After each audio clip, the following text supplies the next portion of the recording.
our Zoom room. We will get started momentarily.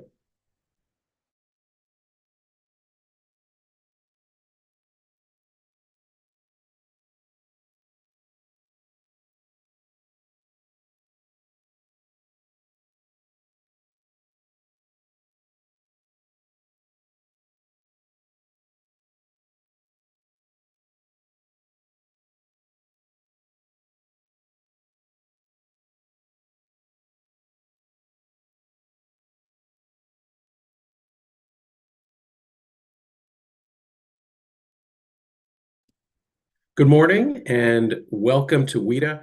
We are so glad you could join us for today's very interesting and important conversation. I know I've been looking forward to this particular one for quite a while. Before we turn to our panel, however, I'd like to highlight a very special event that we will be hosting next Thursday, October 31st, an in-person event with the EU ambassador in a fireside chat with former USTR Susan Schwab, which will be followed by a panel discussion. That event will also be streamed for those of you who cannot join us in person in Washington, D.C. You can find information about that event and our upcoming Academy events for college students on our website, www.wita.org.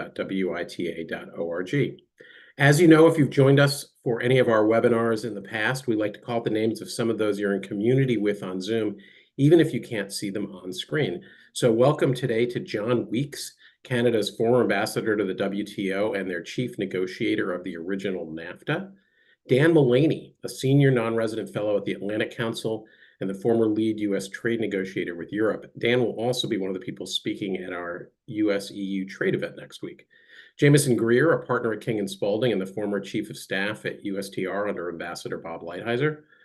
Brad Gerke, senior international economist in agriculture at the U.S. International Trade Commission. And Alexandra Whitaker, Democratic Chief Counsel at the House Committee on Ways and Means. Welcome, John, Dan, Jameson, Brad, and Alexandra, and welcome to all of you. If you're watching this on Zoom, you can ask questions of our panel on Zoom using the Q&A tab. You should have also received a copy of today's event program by email, and that email contained a link so you can see our panelists' biographies. Very excited to welcome today's discussants whose recent paper, Economic Security and the Separation of Powers, tackles one of the most important issues in contemporary U.S. trade policy. Professor Kathleen Claussen of Georgetown University Law Center, and Professor Tim Meyer, the Richard Allen Cravath Distinguished Professor of International Business Law at Duke University School of Law. And for a topic this meaty and important, we've turned to one of WITA's best and brightest to facilitate the discussion, Michael Smart, Managing Director of Rock Creek Global Advisors. Mike is a member of WITA's board of directors, and we're grateful to him for his help in pulling today's event together. Mike? Thank you, Ken. And Tim and Kathleen, thanks so much for joining this panel. Just to plug, Tim and Kathleen are just two of the most incisive thinkers, writers on trade law, separation of powers. We're going to talk about a particular article that they've done recently, but I would just encourage you all to read their work generally. It's incredibly helpful. So you all published recently in the Penn Law Journal an article entitled Economic Security and the Separation of Powers. And if I understand your thesis correctly, you are making the argument that the emergence of economic security as a core, if not top priority of U.S. trade law has contributed to an expansion of power by the executive branch in the area of trade law at the expense of Congress. And so, but before we kind of get into the elements of your thesis, I wonder if you could begin by just defining for us what you mean by economic security. What kinds of measures are we talking about, and what underlying authorities are at issue here? Sure. So thanks, Mike, for that question, and Ken and everybody for having us here. It's great to be able to have this conversation. So, we don't define the term economic security in the article, and that term is not one that is defined in statutes really at all. So, the way I think of it is as a policy justification and then a legal justification. I think we can think of those two things as being related but distinct. It's probably worth saying at the outset that the term economic security, if we weren't talking about trade, does actually have a meaning. If we were talking about, poverty studies, for instance, economic security means something like having enough financial resources to meet your needs. And I think that actually plays into why it's such a useful political and rhetorical phrase, because it suggests that what we're doing is protecting the American people's ability to put food on the table and meet the sort of basic needs of the American voter. And so, President Trump in particular has used this term, and the Biden administration has used this term to sort of justify a whole suite of potential measures.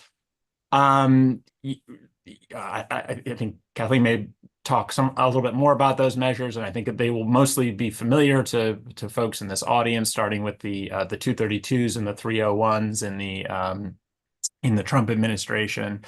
I think what we're particularly interested in is the way in which economic security is used as a legal strategy to expand the executive branch's authority to regulate foreign commerce in ways that evade both robust judicial review as well as congressional oversight. And so, just by way of background, if we were in sort of the general foreign affairs context, foreign affairs and national security context, there's a long line of judicial practice as well as scholarship that basically notes that in the general foreign affairs context, national security context, that the president enjoys a whole range of constitutional authority that Congress either struggles to oversee effectively, and in some cases, there's some Supreme Court jurisprudence that suggests Congress actually constitutionally may be unable to actually constrain the president from doing certain kinds of things in the national security context.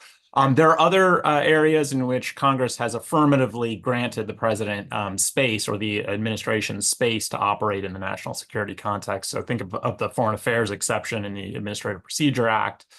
And so, the phenomenon we're describing is basically an effort to sort of blur the boundaries between that set of national security related authorities, both constitutional and statutory, that the president has, and the ordinary regulation of commerce. And if you sort of think of the way we kind of think about it is you've got a Venn diagram in which you have the regulation of commerce, including foreign commerce, that constitutionally is for Congress. You've got the regulation of foreign affairs and national security that the courts have suggested is at least largely for the president. And there's some overlap there. And what you're seeing is the administration trying to use this somewhat amorphous formulation to expand the overlap in those two things in order to evade both to expand its interpretation of its statutory authorities and to sort of evade robust judicial review of the kind of actions that it's been interested in taking. Terrific. Let me ask next. So maybe you could talk more specifically about areas where the executive branch has asserted this authority to use the regulation of foreign commerce for a foreign policy or national security purpose, and give us a little bit of a sense for when have they been challenged? What have those cases been about? How did courts deal with this question of comparing this foreign policy and national security justification with a measure that in its substance is about regulating foreign commerce? Can we go through some of those cases maybe? Sure. Let me also add my thanks, Mike, to you and to WITA for hosting us today to talk about this. So so we choose a couple cases to focus on, but of course there are many. As Tim mentioned briefly, right, we're looking at all the challenges to the measures from the last 6 years or so that deal with Section 232, Section 301, other sections that we could anticipate coming. That these could also expand to. And I think at certain moments in time, we could talk more about this later. We expected still others. There are IEPA related challenges as well. So let me zoom in on a couple that we focus on in the article. But as many viewers will know, the list is so long. I used to keep track of every case that was filed at the Court of International Trade that would invoke one of these sections. And then I know you litigators still do keep track, but I lost track because it's just really exponentially grown the docket in many respects. So in any event, the first major challenge that is again familiar to many viewers, and the one that we talk about, was the American Institute for International Steel case. It's AIIS versus United States. And in that case, the plaintiffs were challenging President Trump's imposition of tariffs on steel and aluminum on the grounds that that statute, that's the Section 232 of the Trade Expansion Act of 1962, the statute on which the president was relying, was an unconstitutionally broad delegation of authority. So that's the first out of the gate, right? And the one on which we spend a good deal of time. Again, I know this audience knows, but to remind us, right, Section 232 allows the president to take actions such as imposing tariffs on goods that are being imported in such quantities or under such circumstances as to threaten to impair the national security. So of all of the statutes that we've talked about here today, and we talk about in the article, that's most expressly, right, squarely puts national security in focus. And what we'll come back to, though, is for what purpose, right? What work is national security doing in that statute? What is it asking the secretary and then the president to do? So more on that in a moment. But notably, there's no limit in the statute as to what types of tariffs or quotas the president may impose. And that was the basis then, of course, for the AIIS case. So that's the first. The second major challenge that we dig into was also a Section 232 challenge, but from a slightly different angle. This is Trans-Pacific Steel versus United States. And again, many will know, but for those who don't live and breathe Section 232 as others, 232 requires the president to determine what action he wishes to take within 90 days after having received a report from the Secretary of Commerce recommending action. And then after having taken that decision, to implement such an action within 15 days. So 90 days to decide, 15 days to implement. President Trump adhered to this deadline, imposing the tariffs on steel and aluminum in the first instance, but then several months after that deadline had passed, he decided to impose additional tariffs on imports of steel and aluminum, particularly from Turkey. So the Trans-Pacific Steel case, in that case, the plaintiffs were arguing, among many other things, that the additional tariffs were unlawful. These on Turkey, on products from Turkey, were unlawful because the president had imposed them after the statutory deadline for presidential action. So that's the second case that we particularly choose to zoom in on for reasons we'll get into shortly. We note other cases, TikTok versus Trump, the consolidated Section 301 cases. Those are among others that we think are noteworthy because they fall into the same sort of bucket, but the debate in those cases was over whether the agency's action, and different agencies in each case, were subject to traditional review under the Administrative Procedure Act.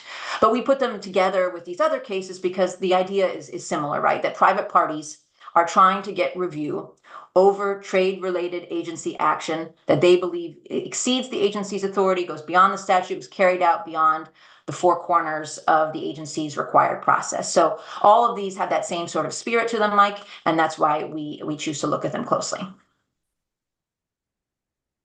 Terrific. Maybe you could talk a little bit more about how the administration defended those actions.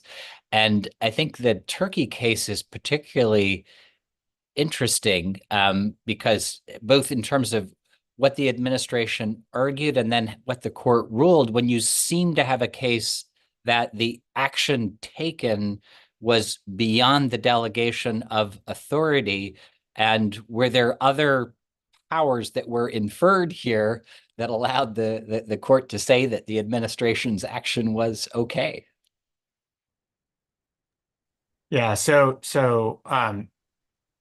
it's a great question, and one of the things that we do in the article, which is a little bit unusual, I think, in the law review literature, is we actually spend a lot of time on thinking about what the government actually argues as distinct from what the court actually ruled. And the reason we do that is that the government's arguments here are, I think, in a lot of ways, the really startling part. The government is basically claiming that it has, at least in part, constitutional authority to regulate commerce that is going to supplement any deficiencies in its statutory authority, its statutory delegations, and may also, as Kathleen just suggested, also exempt them from sort of ordinary administrative process that we would normally think applies to economic regulation. And so, it's probably worth, just before answering your question, saying, one of the things that is happening, and I usually issue a disclaimer that I was one of the attorneys that represented the plaintiffs in AIIS, so I usually like to just make sure that everyone knows that. But one of the things that has happened is that you've seen the Supreme Court in the last 5 to 7 years really have an administrative law revolution that has substantially scoped down on the discretion that administrative agencies enjoy across a range of regulatory areas, at the same time that you've had the government in the trade space asserting this economic security rationale as a way to both push back against that trend and also expand its otherwise existing authorities. So that context, I think, sort of colors how we understand the government's arguments in these spaces. So, Mike, you mentioned what did the government argue in the Trans-Pacific case, and so I'll just read here the part we quote in the article, which is that the government's brief argues that the president's authority to take continuing action is at its strongest when the president is exercising powers that are quintessentially executive in nature, such as foreign policy and national security. So that's an argument that the power to impose a tax, a tariff, is quintessentially executive in nature and sounds in foreign policy and national security. That would have been, I think, quite startling to the framers of the Constitution, right? Who, when they granted the power to control taxes to the Congress, they understood that that was primarily going to be about tariffs. And so, you really see this, the government in its briefs departing from what we might think of as a more sort of originalist framing that the Supreme Court has really encouraged, litigants to start adopting in their briefs. And Kathleen and I have some ongoing work that explores that issue a little bit. The second part of your question, and I should say, we discussed this in more detail, but that kind of language in the briefs is pretty standard. There's this effort to sort of say these economic regulation is occurring in a way that is connected to foreign policy, and that connection to foreign policy makes this an executive action that is either immune from judicial review or is otherwise subject to what is sometimes referred to as this foreign affairs exceptionalism framework that means we sort of suspend the normal rules that apply to domestic regulation in thinking about judicial review. In most of these cases, the courts have not expressly agreed with the government's most expansive versions of this argument. They kind of step around that piece of it. I mean, in particular, Trans-Pacific ultimately is resolved at the federal circuit, right? And the federal circuit often sort of elides these really robust arguments, but ends up upholding the government's action in almost all of these cases, right? So IEPA has some specific exceptions that have ended up tripping related to this exchange of information and personal communications. But broadly speaking, right, the government is usually going to win in these cases. The rationale tends to basically be it's sort of a statutory interpretation rationale that bends over backwards to find that the government ultimately acted within its authority. So in Trans-Pacific, the federal circuit goes out of its way to sort of say, well, as long Kathleen just sort of described the timeline, the 90 days that the president has.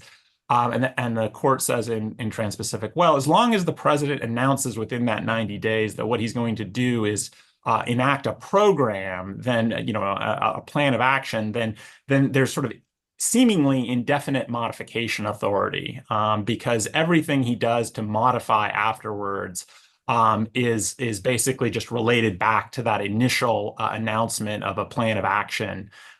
in that first 90 days. It's a startling holding. The court sort of hedges a little bit and says, well, maybe there's going to be some outer limit here to the sort of modification authority. But it really seems a lot like as long as the president writes that initial proclamation within the first 90 days in sort of general terms, and essentially reserves to him or herself the modification authority, the result is going to be that there's a pretty much indefinite ability to sort of reach back and tinker with in this case, what is basically just a tax regime that has been imposed.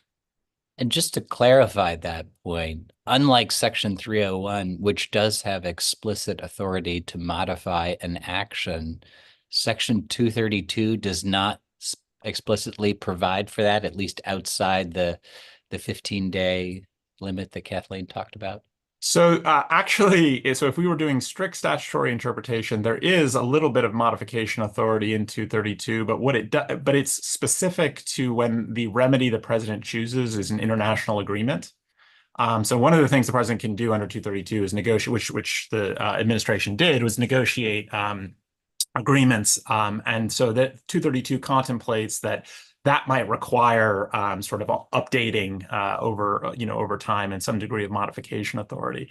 The fact that the statute contemplates that kind of modification authority in one place, but not another, again, if we weren't in the foreign affairs context, we might very well think that means that there's not this sort of modification authority that exists here. Now, it's sort of reiterating that the 232 sets up an administrative process that precedes the president's authority to act, right? So it's the Secretary of Commerce opens an investigation and has 270 days to deliver a report from the initiation of the investigation. The Commerce Department, of course, controls to some extent the initiation of that investigation, so they can do pre-work, if you will, to give themselves more time if they want to. And so, to the extent that there's not going to be robust judicial review of the Commerce Department's findings or the president's actions, there's always kind of modification authority in the sense that you could always just do a new investigation. This is really just about whether those 9 months have to elapse before the president takes new action. And even that 9 months, the Federal Circuit says, the president doesn't have to go through that process again. Thank you. Now, so we've talked a lot about how the administration has invoked economic security and the president's foreign policy powers for the sake of restricting foreign commerce, whether through tariffs or other means. But you all have both done a lot of work as well on the issue of how administrations have used their authority for the sake of liberalizing trade. And so let's get a couple of those issues on the table. Sure. So first of all, if you say, how administrations have liberalized trade, there will be some in the audience who think that as of late that is not happening at all. I beg to differ, and I'll tell you why in a moment. But I will add as a footnote, if I can, Mike, that the security rationale comes up even on the liberalizing side too. So if we count, and I know this is a debatable point from some on the line, but if we count IPEF, right, as this Indo-Pacific Economic Framework, we count that in the liberalizing category, or an attempt to lower tariff barriers to make trade easier in some respect. There too, the White House is on record justifying this, right, as a means of ensuring greater security, right, of different types. So even on the liberalizing side, the security rationale is there. Historically, of course, liberalizing trade and security, they've gone hand in hand, right, in the discourse for many years. But more recently as well, that we see that discursive creep happening likewise on the agreement side. I think it's worth noting, just to take a step back first, also, Mike, that this general dichotomy that we have in U.S. law when it comes to the trade restrictive measures and the liberalizing measures, how over the years, beginning from Cold War times up to the present, every time that Congress has taken an action and set forth a statute or a framework to allow the president to restrict trade, right, it's done so with these sort of large delegations, the ones we've been talking about so far. These are open-ended, with very little checks and balancing, right, sort of happening. On the other hand, on our liberalizing side, when we look at fast track authority or trade promotion authority, now of years past, in those instances, every time that was renewed, right, we'd see more restrictions asking the president and the USTR to come back to Congress and show the drafts and right, so on and so forth. So over time, we developed this, right, this problematic, I would say, dichotomy in the way that we think about Congress's role vis-a-vis the executive's actions on trade. More restrictions on the liberalizing side, procedural restrictions, and fewer restrictions on the trade restrictive side. So that just is worth noting, I think, because again, it falls, it's consistent with much of what we're seeing now in the courts as well. But the place where as I mentioned IPEF being one example of where we're seeing this expansion, but that's of course not the only one. Again, many on this call will be familiar with the hundreds of trade-related deals that the executive negotiates all the time, and how the more recent ones have caused heartburn on the Hill in a bipartisan way. That is to say that these mini deals, as I call them, they are, I would argue, trade liberalizing. At least they go so far as to maintain trade flows and in many instances to lower barriers to trade, if not tariffs. And they do so in a way that does not draw upon Congress's engagement, shall we say, in their conclusions. The executive branch is negotiating these, saying that they're entering into force without coming back to Congress. And so that is another space in which, that's the liberalizing space that I think is most obvious, in which we are seeing this expansion of authority. Now, Congress has not been asleep at the wheel as this has been happening, right? Especially in the last half dozen years. We saw the Japan-related deals in the Trump administration led to questions on the Hill, also from our trading partners, and maybe we'll come back to sort of the international reaction to all of this in a little bit. So members of Congress expressing their discontent, expressing their concern about the way these things were happening, and then coming to a head with the Taiwan deal. And so it's in the Taiwan bills, Taiwan Agreements Implementation Act, after the fact act, right? So this was, again, for those not familiar, after USTR had entered into this agreement with Taiwan, a partial agreement dealing with some sectors of trade. After that had happened, Congress passed a bill in which they said that they approved this agreement, and that future agreements that the USTR had already announced it would be negotiating with Taiwan would need to come back to Congress for approval, but also that there need to be more engagement from Congress along the way. So that intervention was sending a clear signal, I think, again, bipartisan support from Congress that this way of expanding trade was not appropriate, expanding trade authority was not appropriate on the part of the executive, even where Congress agrees with the policy outcome. So approving the agreement, we're all for supporting Taiwan and building closer ties with Taiwan, but the process was not consistent with the constitutional division of authority. And even then, last point on this, Mike, is that even then the executive branch pushed back, not in the courts, of course, but in the signing statement, right? So as President Biden signed that bill into law, this implementation, so to speak, act, approval and implementation of the Taiwan agreement, he asserted there that the requirements that Congress had imposed in there, or we were now asking him to follow, raised constitutional concerns, and that they would be ignored where they, quote, would impermissibly infringe upon the president's constitutional authority to negotiate with a foreign partner. So even in that context, a trade agreement, right, we are seeing this clash of what's within the foreign affairs power of the president for the executive branch to be able to do on its own, and where does it need to engage with Congress when those foreign affairs powers have commercial implications. Terrific. Thank you, Kathleen. Let me jump to a question from Dan Mullaney, a very good one. He draws the parallel between the emergence of economic security and the way it expands authority, but the executive branch shrinks it for Congress. The analogy in the international plane is the expansion of economic security, national security, increases the room for member discretion and reduces WTO trade discipline. So his question is, do we need to develop or negotiate or litigate guidelines for what is an appropriate national security measure versus a commercial trade measure? Or will economic and security justifications always be intertwined? So you could imagine a negotiation at the international level over what the rules say, and maybe through legislation, greater definition as to what is national security foreign policy versus commercial. Can you guys react to this question? Thank you, Dan. Yeah, I can say a couple things about this. So we don't talk about the WTO in the article, so Kathleen may disagree with some of what I'm about to say, but I think of the national security issue as actually being a little bit different in the WTO context versus the domestic separation of powers context.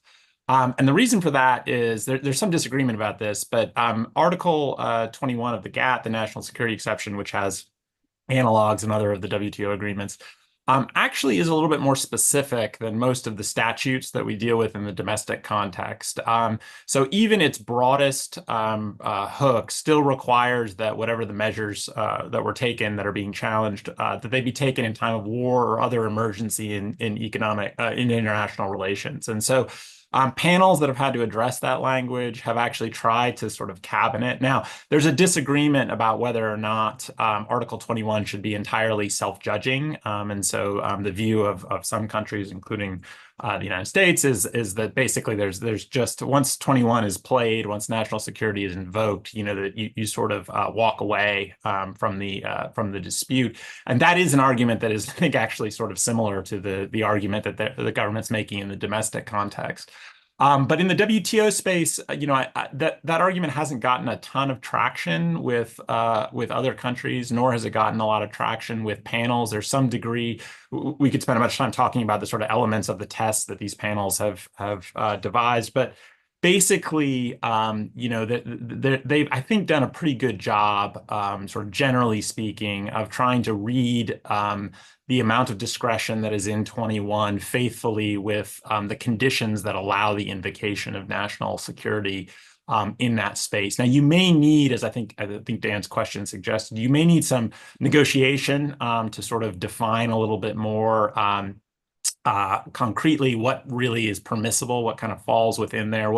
You could imagine negotiating an illustrative or an indicative list of measures that would be okay. The real thing you might want to think about doing in the sort of WTO space is thinking about what war or other emergency in international relations. What is a sufficient emergency, right? How close to war does it have to be to constitute an emergency in international relations that falls within that space. In the domestic context, and this gets to something that we do address in the article, there's a couple of strategies to try to think about this. So one strategy that again, I think Dan's question sort of alludes to is you could imagine trying to litigate your way to a solution. And that was basically the strategy in the AIIS case, which is to say, look, Section 232 is so broad in the way that Kathleen described earlier that the Supreme Court has had some interest in reviving the non-delegation doctrine. Let's basically just take this off the books. It's unconstitutional, and let Congress start over. And the courts have not been willing to go down that road. There is, I think, a question which is going to come up. The appeal in the INRI's Section 301 cases, HTMX Industries, has this issue sort of percolating in it. And to the extent that we see an even greater expansion of these authorities in the future, I would expect that you'll see a much more comprehensive challenge that's based on the emerging major questions doctrine. So the major questions doctrine is sort of a kind of a statutory construction analog to the non-delegation doctrine that the Roberts Court has developed in the last few years that reads narrowly statutory authority where there's a question of economic or major economic or political significance. So should we decouple from China? Looks to a lot of people like that's a question of major economic or political significance that requires clear authorization, or should require clear authorization from Congress before the president can move ahead in that space. So I think the possibility of trying to use litigation to sort of prompt negotiation, ultimately you need negotiation between Congress and the president. Litigation, I think, could play a constructive role there in defining the parameters. But it hasn't really to date, because the president has just, as in so many national, sort of quintessential national security areas, the president has just won. In the article, we talk about a couple of statutory reforms that you could imagine Congress being interested in. And you could imagine, I think, actually, in certain configurations, you could imagine actually the White House being interested in agreeing to some of these limitations on the future president's authority. So I'll just quickly kind of run through the three things we talk about. So, the first is that these authorities they tend to be fairly unbounded. And so Section 232, as Kathleen said, is the most unbounded. It doesn't put limits in terms of the kinds of measures that can be imposed. It also doesn't put temporal limits on the length of the measures that are imposed. Other statutes are better about that. IEPA has a similar sort of sweep to 232 in this regard. So we suggest a statute that basically, or it could be a series of amending statutes that basically would sunset the president's measures under these various authorities that the president has. So the president is going to need some ability to respond to legitimate, fast-moving circumstances, legitimate national security concerns, where economic matters actually implicate what we might think of as sort of core national security problems. But 90 days, 180 days, that's enough time for Congress to sort of think about whether or not they want to actually approve these kinds of policies. And it's worth reiterating, because sometimes people don't realize this. A lot of these statutes had what are essentially legislative vetoes. So they allow Congress to come in and essentially via sort of a resolution reject whatever the president has done. So 232 was supposed to operate in this way. So back in the 80s, the Supreme Court said legislative vetoes are unconstitutional. So the president basically can use his veto to prevent Congress from overturning specific actions. And that's why we think a general solution that sunsets the president's decisions about what to do in these circumstances is better, because that's going to put the ball back in Congress's court while still leaving the president some flexibility. Two other quick points. So one is just with respect to litigation, we think it would make a lot of sense if the DC Circuit was the court of essentially the Court of Appeals that had jurisdiction over these kinds of cases. So right now, anything involving a tariff runs through the Court of International Trade and then up to the Federal Circuit and then the Supreme Court. And the Federal Circuit is, trade. They have had trade for a long time. They're mostly an intellectual property court. This is not, I think, really their strong suit. They also pretty clearly are not following random assignment in the panels that are ruling in these cases. So it seems to be most of them are written by the same judge, and there's often two of the judges that are the same on all of these panels. And there's again this very strong sort of foreign affairs exceptionalism jurisprudence that's coming out of the Federal Circuit that we think sort of sits pretty inconsistently with the way in which the DC Circuit and the Supreme Court are interpreting administrative law more generally. And then the third point is to sort of Kathleen's point about these agreements. We actually think a statute that cabins the ability of the president or the administration to rely on agreements that they negotiate to make changes to domestic laws, regulations governing the import, export, or treatment of products is important. That preserves the president's ability to negotiate agreements on the international plane. The president has a lot of authority, both as a constitutional matter, but also there's policy reasons to want the president to be able to negotiate with partners and interact with partners on the diplomatic plane. But to sort of say, look, if those things are going to have domestic legal effects in terms of how we regulate commerce within the territorial boundaries of the United States, that's something that Congress has to clearly authorize. And we think that makes sense both as a policy matter and also is consistent with what the Supreme Court is saying in these other cases about the need for Congress to authorize various kinds of major economic measures. Terrific. Kathleen, anything to add there? I just to go back to Dan's original question for a moment.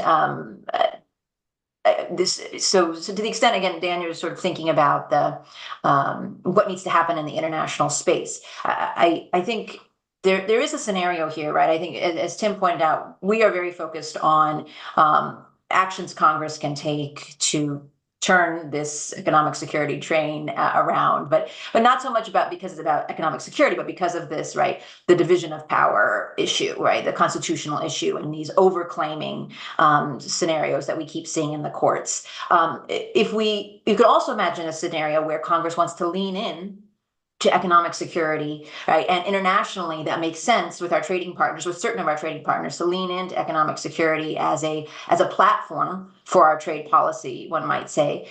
In that case, I wouldn't see it as a WTO, as WTO being the institution where this would occur, but rather one could imagine, and there's some discussion about this around town, as they say, about what economic security agreements could look like. So you could see an authorization, right? You could see the Congress supporting this idea, right? The White House, it allows, especially, right, in an administration that wants to be more internationally engaged.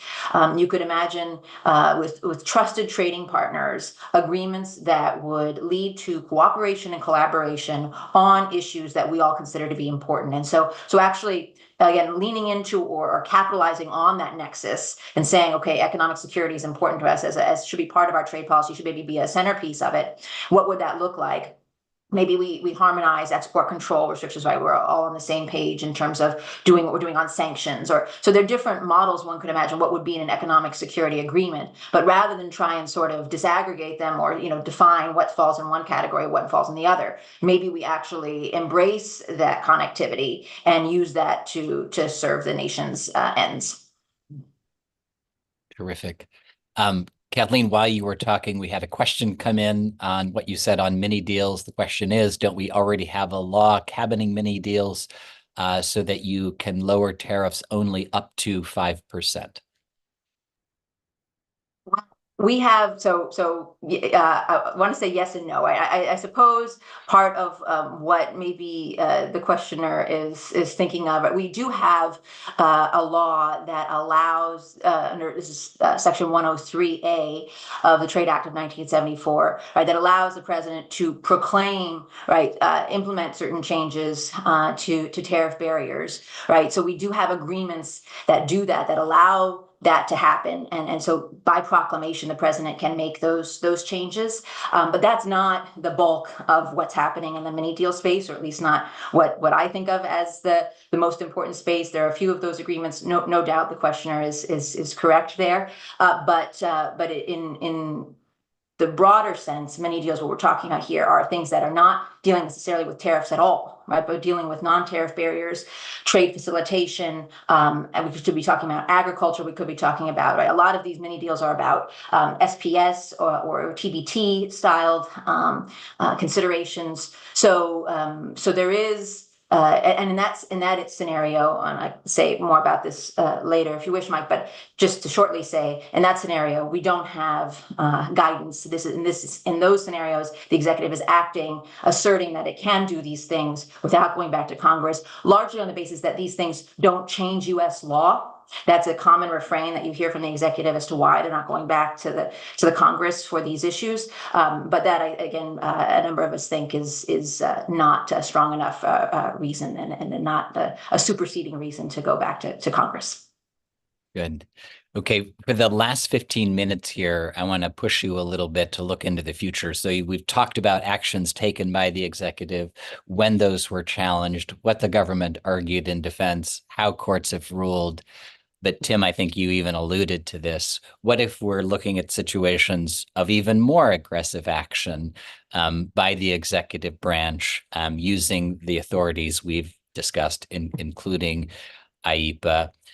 Give us a sense for how the administration would think about the authority that it has, how it would defend actions, and how those arguments might be received in a court.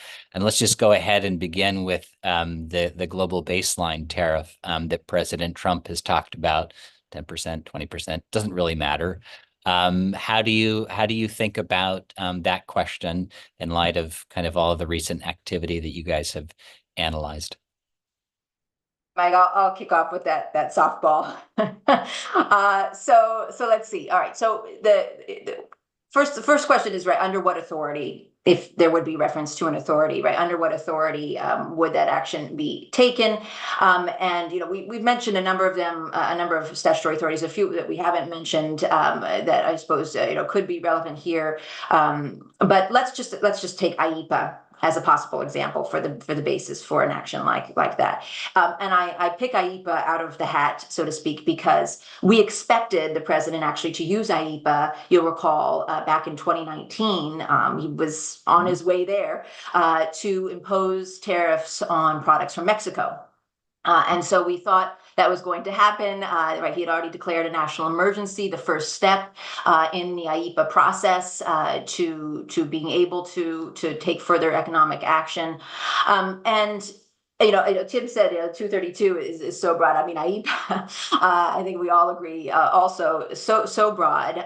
But there's some precedent, right, for using IEPA like authorities to impose tariffs. President Nixon, 1971, used emergency powers that were in the predecessor act to the IEPA, the Trading with the Enemy Act, to impose a 10% tariff on all imports to the United States for several months, right, in response to an ongoing economic crisis at that time. Now, his authority was challenged. And at that time, it was the U.S. Court of Customs and Patent Appeals, now defunct court, but that ultimately ruled in his favor in a case called United States versus Yoshida International. The Yoshida court was analyzing the plain language of the TWIA, which largely follows the language in IEPA, right? IEPA was modeled directly on the TWIA. Federal courts routinely cite to the TWIA precedent like Yoshida in adjudicating IEPA matters. And then the Yoshida court said that this broad delegation of authority was authorized, right? He was able to go forward, reach the same conclusion later, right? So that maybe gives us some sense of what might happen. But you can imagine, let's say, okay, that's what happened then, right? What has changed between now and then? Well, one is it could be a challenge of the type I just mentioned, but you could also imagine, depending on how he framed it, a challenge to the national emergency itself underlying it. So that would be another route, right? So either a challenge to say IEPA doesn't allow tariffs in this scenario, or a challenge to the underlying national emergency. Might be two different pathways to such a challenge. Again, Yoshida, not great precedent to the extent we think of it as that, but things that have changed. Some judges today, we see some judges both at the Federal Circuit and in the Court of International Trade wary about this expansive use of these sorts of statutes. And secondly, a lot has changed in the administrative law landscape. I mean, Tim mentioned some things earlier. So whether courts would approach it the same way as that in that scenario back in the 70s, that remains to be seen. Terrific. And for those unfamiliar with TWIA, that's the Trading with the Enemy Act. Kathleen, Tim mentioned earlier the major questions doctrine. Would that be another development since 1971? I guess that would be relevant to the way a court would consider use of IEPA to do this global tariff. I'm thinking of major questions, but also sort of developments, the Administrative Procedure Act, right, among others. All of those changes come to bear. Also, some of our foreign affairs precedent, right, in the way we think of the role of the president. Not all of which, right, would work in favor of cabining that authority, right, but that certainly would might change the analysis from what we saw in Yoshida. Terrific. And so, Tim, you mentioned HTMX earlier.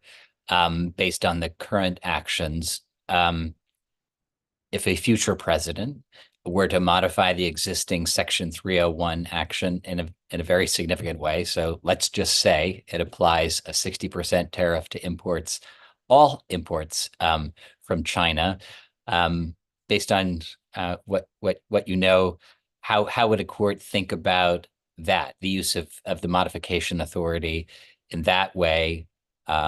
Or even potentially if that would change if there were the initiation of a new investigation.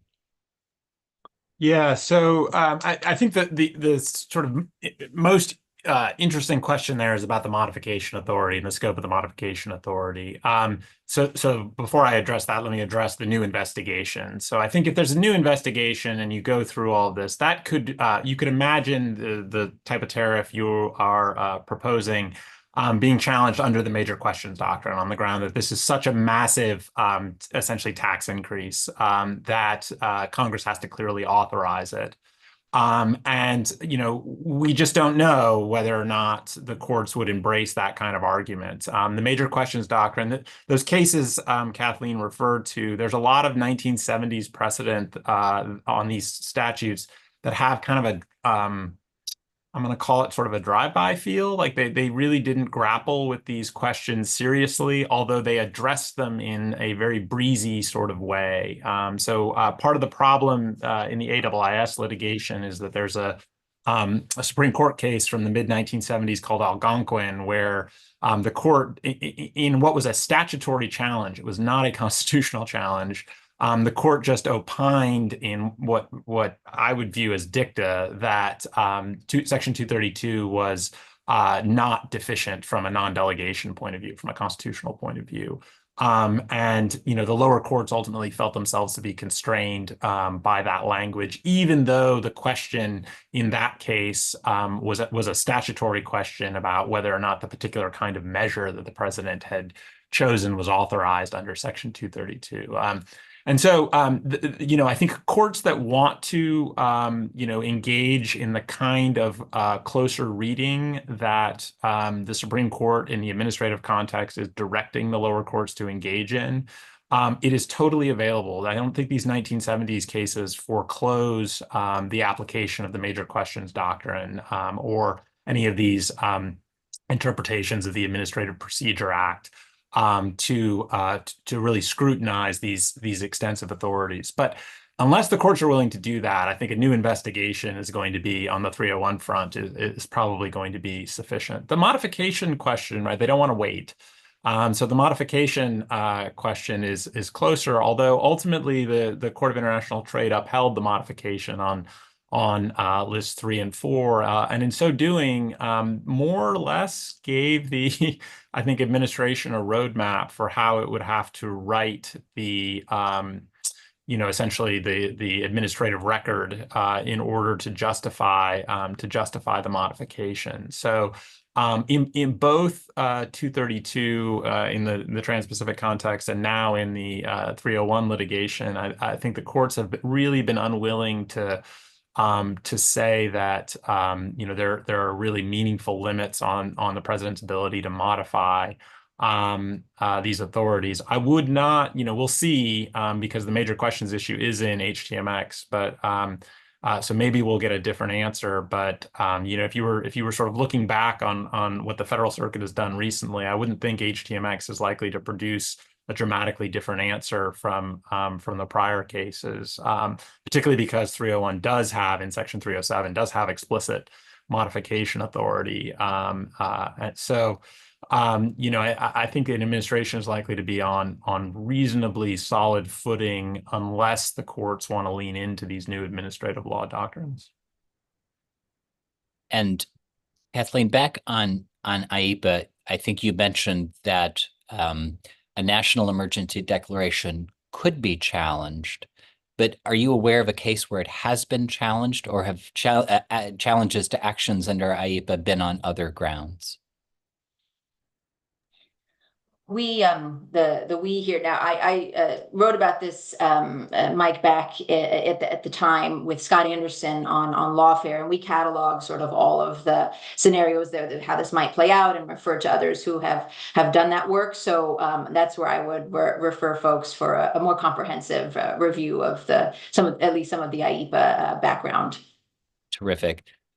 We have 5 minutes. The last question relates to USMCA. I think we have both of the presidential candidates now on record that they would like to use the opportunity of the 2026 review to fix problems, deficiencies that they see in the agreement, sort of unspecified. But I think as you think about that, what they seem to be talking about is amendments to the agreement. Can you kind of spell out for us a little bit what you think the scope of that authority, how Congress may or should react, and how you think that kind of plays in, particularly Kathleen, you've done so much work on this, kind of to the litany of agreements accomplished through executive action alone. Thanks, Mike. Let me try and give the sort of 2-minute answer given the shortness of time. As you point out, obviously the review is on the horizon. I think the review is the focal point for most things USMCA. But what else is possible? What else is out there? And if you look back to what's happened in the last several years in this sort of mini deal space, if you look at KORUS, for example, the Korea Free Trade Agreement, the strategy, there were changes made to the KORUS now a handful of years ago, and it was done those changes were made through side agreements. So administrations have been making changes largely through that method, side letters, MOUs, but things that they call actually agreements, right? But that are intended to go hand in hand, that are be part and parcel of the existing agreement. Now, one argument is these are supplements, right, not amendments, and so that does not trigger congressional review. Again, my position is that doesn't matter which of those things they are, they still should go back to Congress, given they are trade related and where we began with Article 1 congressional authority. But just to know that's one strategy that administrations have taken to expand what's happening and maybe make some changes to existing agreements. This question got a lot of attention also right back when President Trump was threatening to withdraw from NAFTA before we had USMCA. And the answer to that question, and more generally, often we divide it into what international law allows versus what domestic law allows. And so, but today we'll focus on the domestic bit, right? And again, the position that many of us have taken is that even if there's no change to U.S. law, Congress has been very clear historically that it must approve agreements themselves, changes to agreements, modifications, and so on and so forth. And the legislation that Tim mentioned that we propose in the article and that we've been sharing with colleagues re-emphasizes that point, right? Makes that very crystal clear in case of doubt. There has been one court that's had the occasion to consider squarely the constitutionality of a trade agreement that was negotiated solely by the executive, and that court concluded, this is now, we're throwing it way back, this is a 1953 case called Guy Capps, United States versus Guy W. Capps, Inc. And that case, the court confirmed that the president cannot conclude trade-related agreements on the basis of his inherent authority. So there, there's sort of a very clear statement of where things are. I think today the issue is getting this before the court may be tough for all the reasons that we've talked about in the last hour. The argumentative change, right, the discursive move may mean that some courts view this differently than they did in 1953, one appellate court in 1953. But that, I think, is what the law requires. Terrific. Here's Ken. I think we are Wrapping up just on time. Thank you both. This was a wonderful discussion. We always learn so much from you. Just appreciate your taking the time. Ken, over to you. Thank you. Really, really appreciate it. There's so much here, and we are all blessed because we don't get a chance to maybe go to Duke or Georgetown to take your law class, but we really appreciate your sharing with us and the chance to get the two of you together with Mike, of course, to have this conversation. It's just really invaluable to so many of us who really want to learn. Our WITA trade community is a mix of trade professionals and people in academia and elsewhere who work on trade, and there's always an interest in learning more. And you two are just the experts on this topic, and it's so important for us to understand this very important matter going into next year and understanding the past few years. So really appreciate the three of you for joining us today. I know I'm going to have to go for one of my afternoon walks and re-listen to some of this because I tried to get as much as I could, but I know there's a lot to absorb here. So thank you very much, Tim, Kathleen, Mike. Really grateful to you. Hope to have you back on again soon. And thank you to all our audience for joining us today. Everyone take care.